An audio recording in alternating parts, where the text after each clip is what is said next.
Well, I'm running down a road trying to loosen my load. I got 7 nail on my mind. How are you all doing, everybody? Welcome back. Welcome back to the One Leeds fan channel.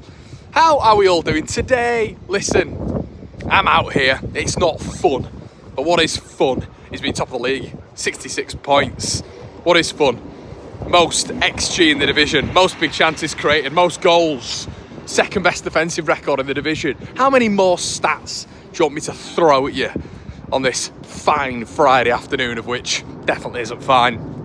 But I'm back here. I'm talking Leeds United. I realise that I've not done a walkabout preview of mail. So we'll get into that now. Let me know your thoughts in the comment section below. Here's one for you. This is Leeds United's rotated 11 from the other night. Are you ready? In net, Caldalo. Right back, Sam Byram. Centre backs, Verber, Strauch. Left back, Isaac, Schmidt. Defensive midfielders, Rothwell, Aguilar-Voggi. Attacking two. We're going for a 4-2-2-2 here, everybody. Rothwell, Aguilar-Voggi. Just in front of them, Ramazani and Nonto. Just in front of them, Joseph and Bamford. Now, Bamford, we can scratch off that because he's never fit. But just for ye old doubters who are still concerned about the depth, don't you worry, guys. I've got you covered because we will be doing a rotated 11 after every single game, and we'll be discussing if this rotated 11, which isn't going to change much, in my opinion, because injury-wise, we've actually been pretty decent this season, it would get in, and probably, yeah, I'm going to say it, I think it'd get into the top 6. I think that rotated 11 would definitely get into the top 6. So that's what we're working with right now. Not only is my bleach gleaming off the top of my bonds, and I am unequivocally a Jamie Lang replica right now, but I am bleached all over my face, bleached with a smile. So yeah, at the minute, I'm just so happy with, I mentioned this yesterday, and I'm kind of going into every game now, just excited. Leeds can change my mood very quickly, and that is the reaction side of this game. However, going into this game, the reason I mentioned the rotated 11 is because let's do it. You know, let's implement that. Let's get a few kids in there as well. Can you promote some from the academy? Set up, obviously, we haven't got Gelhardt now to fill the void, Charlie Crew, etc. But Chambers is still there, isn't he? I would be rotating heavily for this game. I wouldn't have the starting 11 in at all. Millwall, I'm not really bothered about this game, to be honest with you. Leeds haven't conceded a goal in 6 games. Unbelievable. We have lost 1 game in our last 16.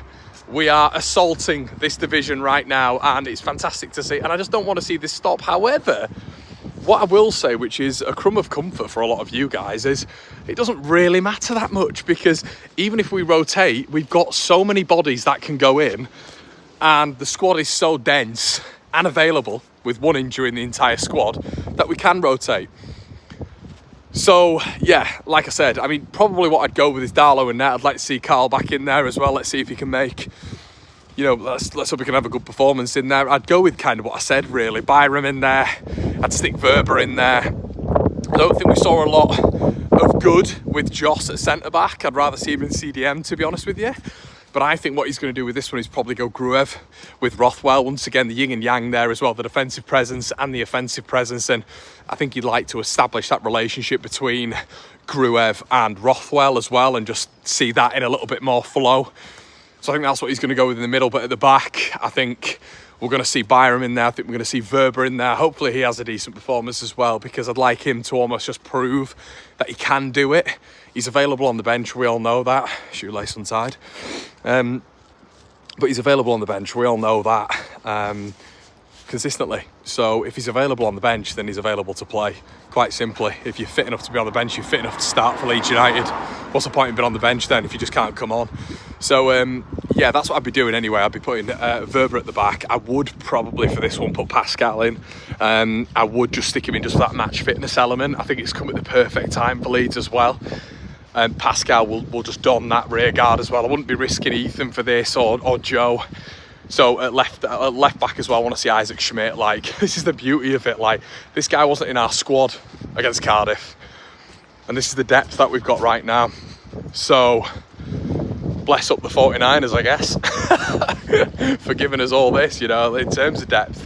And look, we've not got the job completed right yet, but I can't remember a time in my life where we've actually got a rotated 11 which would be in the top 6. That's just staggering. So yeah, for me, I want to see Schmidt in for this one, and I like what I've seen with Schmidt in the middle. As I say, I think he's going to go Gruev and Rothwell, but I think that's your back 4.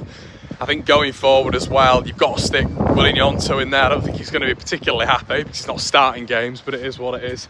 That's the depth of the squad. And I would play, what would I do here? Do you know what I'd do? I'd put DJ in. So I'd put on one side, I'd put Gnonto on the left, where I think Gnonto is at his best, but he just never gets in. I'd like to see him out there. I'd put DJ wide right. I'd put Ramazani in the 10, and then I'd put Joseph up front. So then you've still got Gnonto, James, Ramazani, and Joseph. Oh God, which is a rotated. It's a rotated 11. Not bad, is it, eh? But listen, a lot of you might think, oh, he's been cocky, he's been brash, but so what? Who cares, man? In life, you have got to enjoy the journey before the destination. And right now, it's changes. Still means that Leeds United have probably the best squad in the division, even if you know, we do rotate heavily. So I'd like to see. This is the thing. What I'm enjoying seeing with these FA Cup games. I enjoyed seeing Cardalo. I enjoyed seeing Schmidt last time out, and I want to see that again. I want to see more players given time. I think, obviously, Ramazani, I think it's a good time to experiment. I don't really want to see Solomon playing the same time again. He's got to rotate Brendan Aronson. He's got to. He simply has to do it, because Aronson's looking tired, I think you can always tell with the additional touch on the ball, maybe the sluggishness in possession a little bit. I think he's tired. So yeah, 100%.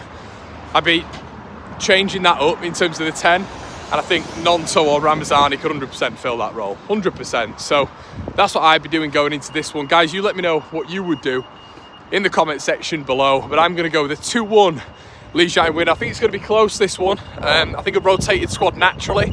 There's a few questions in there as well. With the rotated squad, it's all about building those bonds. And you're not just going to get a new squad coming together, even though they've all played together pretty reasonably well. But the partnerships of Strauch and Verber might take a bit of time to get used to within the game. You know, Schmidt on one side against the better opposition in Millwall, who under Alex Neil are no mugs whatsoever. So yeah, I'm going to go with the 2-1. I think it's going to be narrow, it's going to be tight. I think Millwall will be unlucky to lose, but I think Leeds will just get through. And ultimately, do I care? I think momentum's key in football. I think, you know, you keep up the run. I mean, if we can keep another clean sheet, I mean, Jesus Christ. I mean, let's talk about Illan Meslier and you know, what that performance did for him. I think there's actually a conversation now as to whether or not Farke keeps him in. Because if he keeps him in, you know, he's got that momentum, hasn't he? You know, after the last result, and if you keep him in, he makes a couple more good saves, then that confidence is going to increase again. So he needs that right now, Illan Meslier. It can't just be one performance, it needs to be 2 or 3 where you're looking around and saying, oh, he's made a couple of good saves there. So yeah, for me, we're in a really good position. There's an argument Meslier starts just to build any confidence he's got. However, you're going up against, we've got a weaker defence in this one, in my opinion. So do you want to expose him to that? He should be able to deal with it. But right now with Meslier and how good he is in terms of, is he any good? We need to build a little bit of confidence around him for me. So there's an argument there in terms of bringing him in and taking him out. But I'm happy for him that he's got those 2 saves under his belt. The nonsense I've heard from some fans, oh, it's the reason Leeds were still in the game because of Meslier. Meslier, man of the match. Guys, come on. It's that standard conversation again, innit? Expectations. We had about 6 players who were heavily involved in everything the other night and had more of a contribution to Leeds' win than Illan Meslier. I'm going to get the top comment in this video will 100% be, Connor, you're slagging off Meslier. I'm not slagging off Meslier. Listen to what I say. I'm happy for Illan. I've made that abundantly clear. But for me, there's no way he was man of the match. I need to see more consistency from Illan Meslier. Let's keep those standards high and let's look at the goalkeeper and let's challenge him. Let's challenge him to keep this up, because we've seen the odd save here and there, haven't we? We saw it with Leicester last season, but we also saw a minus 4.5 goal prevention last year.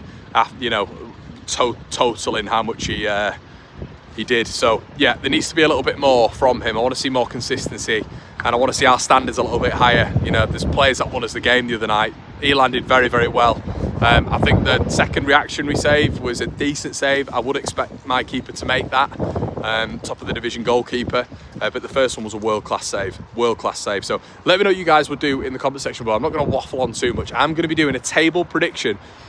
Look, my head's everywhere when it comes to this table prediction, but I've got some thoughts on who go up as top 2, and I've done an in-depth view on that, and I'm doing an in-depth view that's going to be uploaded later on today on my second channel, link in the description below. Go check that out. We're going to be back with you watch along tomorrow, guys. Really excited for this one. 2-1 Leeds win for me. Let me know what you think in the comment section below. Bash!